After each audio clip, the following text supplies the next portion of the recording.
Isatra tongotro saiko sy lafaka tiako satria niala bery aho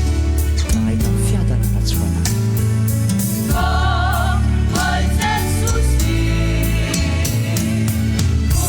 Zanoelin-danitra ary tsy misy aty ambony tany rehefa tahaka fa na dia levinany zanako sy ny fo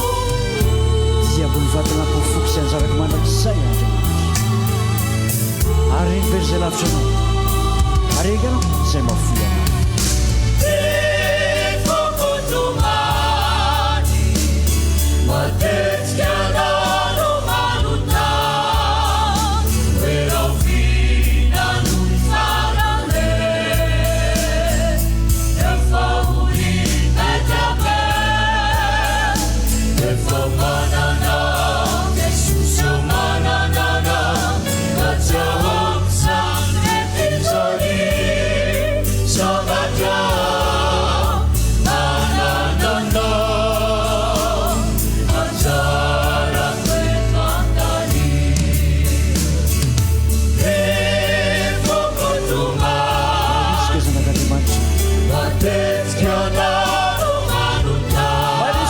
Andriamanitra